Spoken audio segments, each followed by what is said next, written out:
ассалому алайкум бинандагони арҷманд. имрӯз ҷумъа 11 июл аст ва мо шуморо ба дидани барномаи хабарию таҳлили ахбори озодӣ даъват мекунем ки онро хабарнигорони мо дар тоҷикистон ва Прага омода карданд. матолиби ҷолиби зиёде дорем ва ҳоло ба унвони чанде аз ин мавзӯъҳо шинос шавем. дар Красноярски Русия 4 афсари полисро боздошт намуданд ки дар бораи макони будубош ва шуғли муҳоҷирон маълумот мефурӯхтанд. дурнамои пули рақамӣ ва ё криптовалюта ки дар гӯшаҳои мухталифи ҷаҳон пешрафт кардааст, дар Тоҷикистон чӣ хоҳад буд? дар қонунгузории мо вобаста ба криптоасъор ягон чиз пешбинӣ шудагӣ нест. ва сокинони баъзе маҳаллаҳои шаҳри Кӯлоб аз камбуди ҷиддии оби ошомиданӣ азият мекашанд. сари то абета гудакомон гирисагиса харошон дадам бошона гулакомон айдамон бароба ҳу айна ахири куча мирем дарои хонаи мардум як то муметен. дар минтақаи Красноярски Русия ходимони полисро дар фурӯши маълумот дар бораи муҳоҷирон гумонбар медонанд.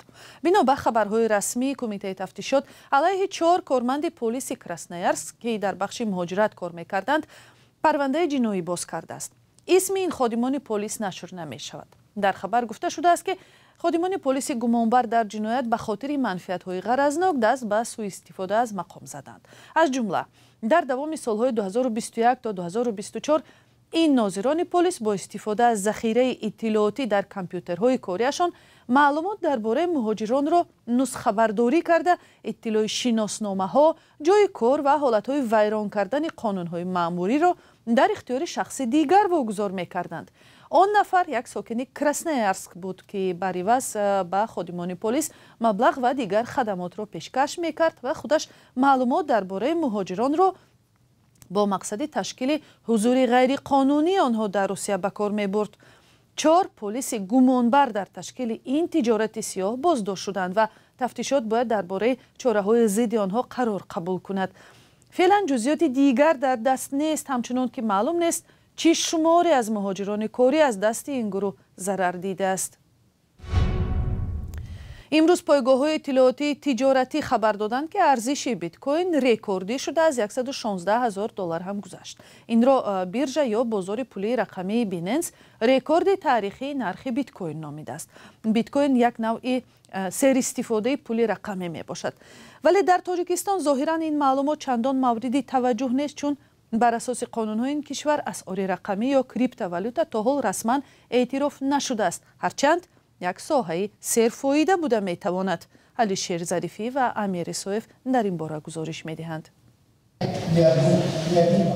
криптовалюта ё асъори рақамӣ дар Тоҷикистон расман эътироф нашудааст, вале суҳбатҳо аз зарурат ва бурду бохти истифодаи он дар кишвар садо медиҳад. ин навъи асъор ки дар кишварҳои пешрафтаи ҷаҳон ва олами маҷозӣ маъруф аст, бо усули рамзгузорӣ ва мустақил аз бонкҳои марказӣ амал мекунад.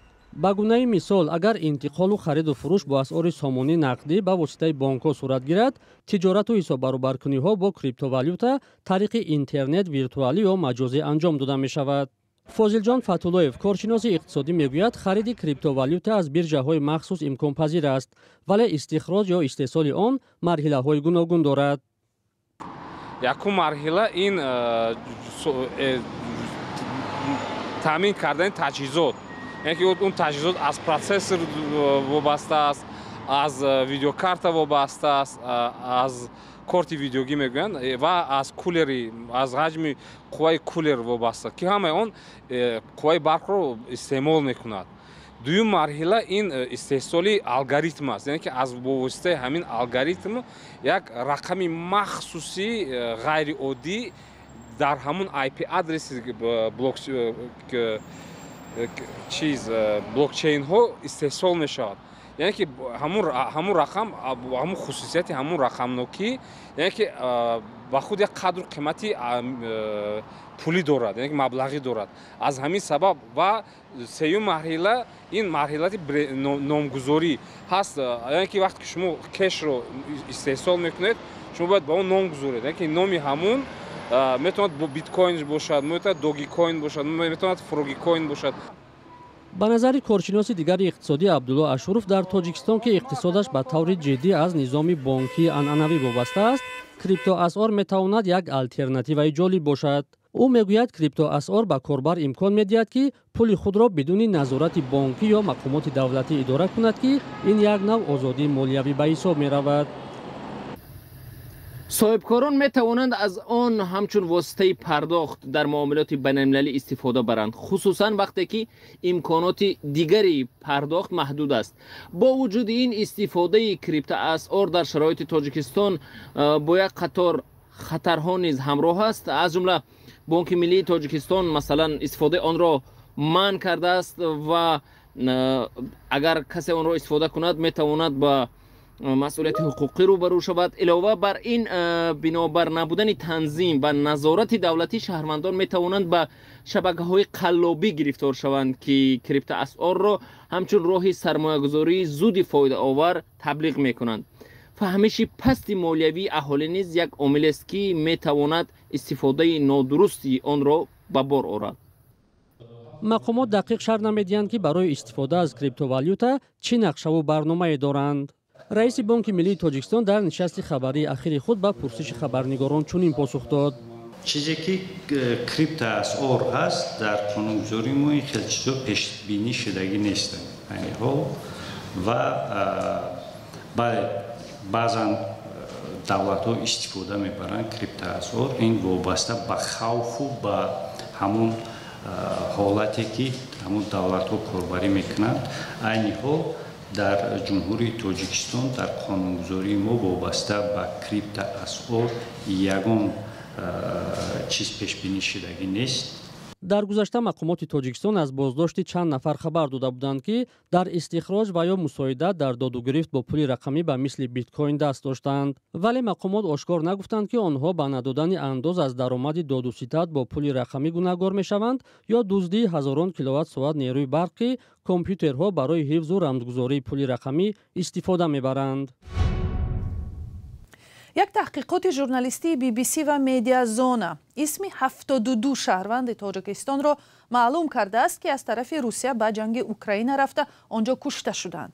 ин омор аз маълумоти тарҳи зистан мехоҳами Украина ба маротиб камтар аст ки моҳи апрел нашр шуда буд. дар он феҳрист гуфта шуда буд ки аз 931 зодаи Тоҷикистон 196 нафарашон кушта шуданд. ин гузориш чӣ тозагиҳо дорад? ҳоло бо ҳамкорам Тоҳири Сафар баррасӣ мекунем. бале хиромон баъд аз нашри феҳристи ширкатдорон ва қурбониёни тоҷик дар ҷанги Русия зидди Украина зоҳиран омори ахир дар назар гӯё камтар менамояд. чанде пеш расонаҳои Украина дар таҳқиқе бо номи зистан мехоҳам рӯйхати беш аз 900 тоҷикро нашр карданд ки ба ҷанги Украина рафтанд ва 196 нафарашон кушта шуданд. таҳқиқи нави BBC ва вебсайти Медиазона бар асоси маълумоти дақиқи ҳуввияти ҳар як қурбонӣ омода шудааст. дар ин гузориши пажӯҳишӣ омадааст ки дар ҷанги Русия дар Украина дар 4 соли гузашта бештар аз 118 000 низомии рус ҷон доданд. дар миёни онҳо 523 шаҳрванд аз 28 кишвари хориҷӣ мебошанд ки бар асоси қарордод ба ҷанг рафтанд. дар гузориш омадааст ки шумори бештарини талафот аз ҳисоби шаҳрвандони Кореяи Шимолӣ аст ва теъдоди онҳо аз 600 нафар бештар аст. ҳарчанд санҷидани иттилоъ дар бораи ин гурӯҳи хориҷон бисёр душвор аст. аз миёни ҳувиятҳои тасдиқшуда дар таҳқиқот шумори шаҳрвандони Тоҷикистон 72 нафар будааст. бештар аз нисфи онҳо ба таъкиди муҳаққиқон аз зиндонҳо ба ҷанг бурда шуданд ва бар асоси қарордод бо ширкати Вагнер. ба гуфтаи муаллифони пажӯҳиш 43 шаҳрванди Тоҷикистон ки дар ҷанг кушта шуданд мустақим аз зиндонҳо ба ҷанг рафтанд. дар 5 гонаи бештарин хориҷони кушташуда дар ҷанг шаҳрвандони Непал, Ӯзбекистон, Гурҷистон ва Украина ёд шуданд. тоҳир, то ҳол мо ҳам маълумоти парокандаву ҳам мисли ин гузориш танзимшудаи берунаро дар бораи шумори талафоти шаҳрвандони Тоҷикистон дар ҷанги Русияву Украина дидаем, аммо оё мақомот дар Тоҷикистон ин ҳама оморҳоро шарҳ медиҳанд?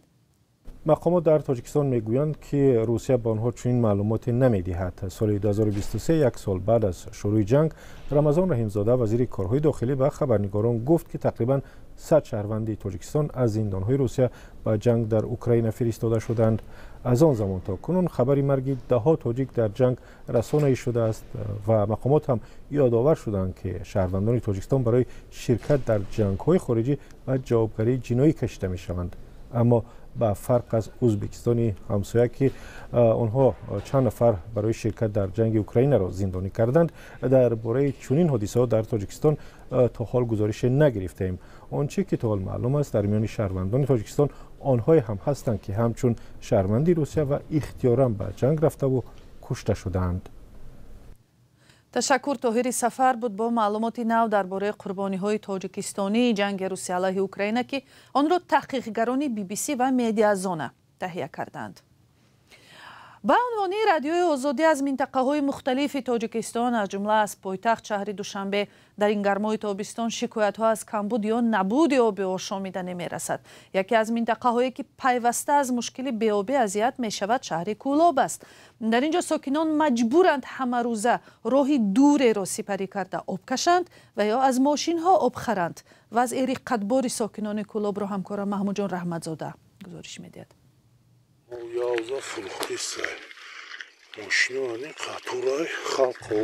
ماشین‌های آبکش در نزد حوض آب نوبت ایستاده‌اند. آنها آب این حوض‌ها را به ساکنان کولاب می‌برند. حالا یک ماشین آب از 70 تا 150 سومانی است. کسی تواند می‌خرد، کسی نتواند مجبور است خودش آب کشاند. او کنگن که دیگه نمی هرابه دادسمان سری تو و بتا گودکم انگلیسی خروشون دادم باشون گولاکو من ایدمون برابر هو اینا آخری کوچه میریم در خونه مردم یک تا ممتن. روزی نیست که ساکنان کولاب از ناآمدن آب آشامیدنی شکوه نکنند. سید عمروف در محله سینوی شهر کولاب زندگی میکند. در مهاجرت بود و هفته یک بار برای خرید آب به خانه پول میفرستاد. اکنون از روسیه اخراج شده است. پول و توان خرید آب را ندارد. یا مود 5 سو میخری 1000 سومون میشوه یا 140 یا 150 حساب کن. ما زور از ما دپارسا کگین زور مون نمیرسه کجون. اینا چیکو کنی؟ با گرم شدن هوا رجه تقسیم آب برهم خورده است. در 2 یا 3 روز یک بار به ساکنان آب داده می شود. آنها میگویند که اگر هر روز 1 ساعت آب داده شود مشکلی به آبی کم خواهد شد. یک روزه 1 ساعت بوده ایتا درست پس 1 ساعت هم تا خیلی آدم جاگاش پر میکرد. ساکنان محله های به آب کولاب میگویند که تقسیم آب در کولاب آلوده به فساد است. و گفته آنها از حوضها بیشتری آب به ماشین ها فروخته می شود. یک مده 12 ماشین آب میخریم. 110 120 هر سری که بیویم. همین نورسایی آب در کولاب بود که اتحاد اروپا برای حل آن 16 میلیون یورو جدا کرد. با این پول در کولاب ساختمان 10 ها آب انبار جریان دارد. کارمندان اداره آب و کاریز شهر باور دارند با بنیاد این آب انبارها مشکل آب کولاب حل خواهد شد. ساختمان باید آخر امسال به پایان رسد. خانه‌های بلندوشانه‌ای که در شهر کولاب هستند در آینده با شبانه روزی با آب نوشابه تامین گردیده خانه‌های که نو ساخته شدند و محله‌های نو بنیاد اینها باید از روی حسابات‌های پیشکی تقریبا نه کم از 16 ساعت با آب نوشابه تامین گردند. اما ساکنان به این وعده چندان باور ندارند. ساختمان آب انبارها آلوده به فساد است. آژانسی ضد فساد مهمه خبر داد که ضد پودرچی برقرارسازی آب انبارهای جنگلک و تبلای پرونده باز کرده است. گفته می شود از بودجه ساختمان 166 هزار سومانی دزدیده شده است. در شهرداری کولاب هم هر سال بحث تأمین آب صدا می دهد. سال گذشته شکایت شد که مردم حتی برای مرده‌شویی آب نیافته‌اند. شهردار وعده کرده بود که این مشکل حل می شود. اما از این وعده 1 سال گذشت. حالا بر رادیوی آزادی ساکنانی نه تنها محله سینا، پشدره سابق بلکه جمعه علی، کاروانگذر، محله های زرینکو، قطعه 6 و امثال آنها از نارسایی آب شکایت دارند. با امید آب انبارهای آخری سال حالا مردم همانو در پی ماشین های آب و نرخ‌های آنهایند. برنامه امروزه به انجام میرسد. تشکر که با ما بودید. مطالب بیشتر را میتوانید از سامانه رادیوی آزادی صحیفه های اجتماعی ما دریافت کنید و خودتان هم میتوانید برای تهیه برنامه های اخبار آزادی سهم گذار شوید. اگر شاهد حادثه و یا صحنه جالب و مهمی بودید میتوانید درباره‌اش از راه زنگ تلفنی، نوار ویدیویی و عکس و خبر معلومات بدهید. شماره تلفن و سراغه های ما در سامانه azadi.org دسترس هستند. خدا نگهبان.